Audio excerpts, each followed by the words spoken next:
નવરાત્રીને લવરાત્રી કહેનારા સ્વામીને બિલકુલ શરમ નથી। વિવાદિત વાણી પર અનુપમ સ્વરૂપ સ્વામીને શરમ નથી। હજુ પણ અનુપમ સ્વરૂપ સ્વામીને નથી લાગતું અજુગતું। ગુજરાતની ગરિમાનું અપમાન કર્યા બાદ પણ અફસોસ નથી। મારું નિવેદન અયોગ્ય નથી તેવા નિવેદન અનુપમ સ્વરૂપ સ્વામી દ્વારા આપવામાં આવે છે। જેને વિરોધ કરવો હોય તે આખો વિડિયો જોઈ લે।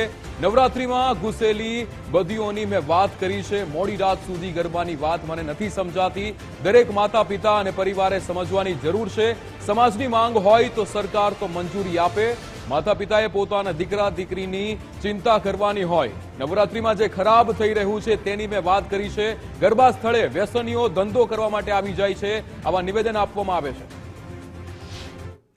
સ્વામીજી આપણી સાથે છે, તેમની સાથે સીધી વાત કરશું કે હકીકત વિડીયોમાં શું કહેવા માંગે છે। સ્વામીજી, નવરાત્રીના દિવસો મા અંબાની આરાધના કરતા હોય, ખાસ કરીને ગુજરાતની નવરાત્રી જે વિશ્વ પ્રચલિત છે, તેવા સમયમાં એક આપનો વિડીયો વાયરલ થયો છે, તેમાં હકીકત અને શું કહેવા માંગો છો આપ? સર્વ દર્શક મિત્રોને જય માતાજી। નવરાત્રિના આ પવિત્ર દિવસો ચાલે છે, તો આ દિવસોની અંદર માતાજીની ઉપાસના ભક્તિ થવી જોઈએ અને માં નવદુર્ગા જે છે એમના સ્વરૂપથી સૌ વાકેફ થવા જોઈએ। અને હાલના સમયમાં જોઈએ ને તો આ ફેશન અને વ્યસનનો આ જે યુગ છે, જેમની અંદર પાશ્ચાત્ય સંસ્કૃતિ એમનું અનુસરણ આપણા ભારતીય યુવાનો અને યુવતીઓ એમના માર્ગે ચડ્યા છે। અને એટલા માટે જ મેં કદાચ અમુક શબ્દ પ્રયોગ વિડીયોની અંદર કર્યો છે, પણ એ પર્ટિક્યુલર કોઈ એક વ્યક્તિ ઉપર કે કેવળ એક વાત ઉપર આપણે ખંડન નથી કર્યું, પણ એ જે વાત કરી છે એ નવરાત્રિમાં જે નેગેટિવિટી ઘૂસી ગઈ છે એમને બહાર કાઢવા માટેની વાત કરી। પણ સ્વામીજી, આખો જે વિડીયો જોવામાં આવે છે ત્યાં એક શબ્દ આપ બોલે છો કે એ લોકો એમ કહે છે, એ વ્યક્તિ કોણ છે? તમને જાણવા મળે છે, આ વસ્તુ જાણવા મળી છે, તો એ કોના થ્રુ આપને જાણવા મળે છે? કોઈ તમે સોશિયલ મીડિયામાં વાંચ્યું, કોઈ બુકમાં તમારે વાંચવામાં આવ્યું હતું, કે કોઈ વ્યક્તિ દ્વારા તમે સાંભળવામાં આવ્યું છે? તો આ વાત કેવી છે કે સોશિયલ મીડિયાના અંદર જે પોસ્ટો થઈ રહી હોય છે અને અમુક લોકો, અને જો સોશિયલ મીડિયા એવી વસ્તુ છે કે જેનો ઉપર બધાનો અધિકાર છે, બધા પોતપોતાની વાતો કરી શકતા હોય છે, અને એ વાતો કેટલી આપણે સિરિયસલી લેવી અને કેટલી ન લેવી એ આપણા ઉપર વાત છે। પણ મેં જ્યારે પોસ્ટ વાંચી ત્યારે મને એમ લાગ્યું કે ખરેખર અમુક વાતો જે છે એ હાલના સમયમાં ટચ થાય છે।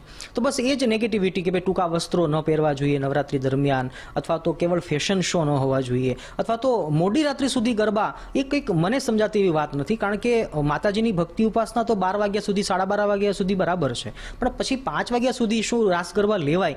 એ હું એમ કહું કે સમાજના સજ્જનો એ વાતને સમજવી જોઈએ કે શું એ ખરેખર માતાજીની ભક્તિ જ છે કે પછી કેવળ નાચગાન છે, એમ કેવળ બસ એ ખાલી ઝૂમવા માટેની વસ્તુ છે। પરંતુ આપનું કહેવું છે કે રાત્રે 12 વાગ્યા સુધી જ નવરાત્રી હોવી જોઈએ, સવારે 5 વાગ્યા સુધી ન હોવી જોઈએ, તો તમને લાગે છે કે ગુજરાત સરકારનો ખોટો નિર્ણય હોઈ શકે?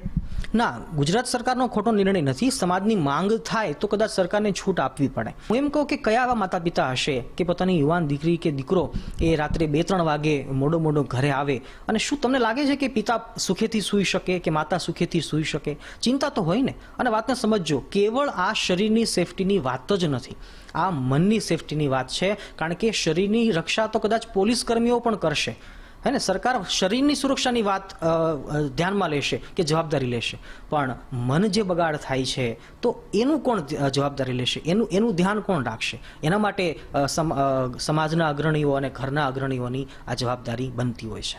પરંતુ નવરાત્રી એક એવો તહેવાર કહેવામાં છે, ગુજરાતની એક વિશ્વભરની અંદર ઓળખ છે।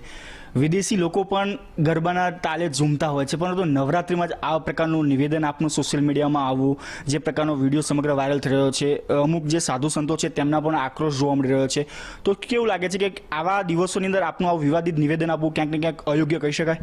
ના, આ મારું નિવેદન જરા પણ અયોગ્ય નથી। અને હું એમ કહું છું કે જેમને પણ વિરોધ કરવાનું મન થાય ને, એ પછી કોઈ બી સમાજના સજ્જન હોય, સાધુ પુરુષો હોય કે ધર્મ જગતમાંથી હોય કે સમાજમાંથી હોય, તો એમણે પહેલાં આખો વિડીયો મારો જોઈ લેવો। એક શબ્દને પકડીને જો ચાલશો તો રસ્તો ભૂલશો, પણ જો આખો વિડીયો જોવામાં આવશે તો મેં એ જ વાત કરી છે કે હાલ નવરાત્રિમાં નેગેટિવ શું થઈ રહ્યું છે, વ્યસનો ઉપર આપણે વાત કરી છે, માતાજીની આરતી 5 વાર થવી જોઈએ એના પર વાત કરી છે, ટૂંકા વસ્ત્રો પહેરીને કોઈ અંદર ન ઘૂસવું જોઈએ એની વાત કરી છે, અને સૌથી ડિટેલવાળી વાત કે વ્યસનીઓ કેફી પદાર્થોને વેચવા માટે પણ હાલ સમાજની અંદર આગળ ચાલતા હોય છે, જે પોતાનો ધંધો કરી લે છે, એને રૂપિયા સાથે મતલબ છે, પણ આપણા યુવાનો કે યુવતીઓ એના ચંગુલમાં ન ફસાઈ જાય અને માંસ, મટન કે ઈંડાની લારીઓ છે એ આપણા નવરાત્રી ગરબાના કેમ્પસની બહાર ક્યાંય ન આવી જાય, બસ એનું અનુસંધાન રાખવી જોઈએ। આવી અનેક વાતો વિડીયોમાં કરી છે। બિલકુલ, તો આ હતા અનુપમ સ્વરૂપ સ્વામીજી જે કહી રહ્યા છે કે મેં જે વિડીયો બનાવ્યો છે એ ખરેખર કયા પ્રકારની નવરાત્રિ હોવી જોઈએ તે હોવી જોઈએ, પરંતુ જે વિડીયો બતાવવામાં આવ્યો છે તદ્દન અલગ રીતનો છે. પરંતુ આ વિડીયો આખો સંપૂર્ણ જોવામાં આવે અને મેં કયા પ્રકારનું નિવેદન આપવામાં આવ્યું છે તે સ્પષ્ટ જોવામાં આવે તેવી જોવામાં વાત કરી રહ્યા છે. કેમેરામેન નિકુંજ પ્રજાપતિ સાથે રાહુલ ત્રિવેદી, ગુજરાત ફર્સ્ટ.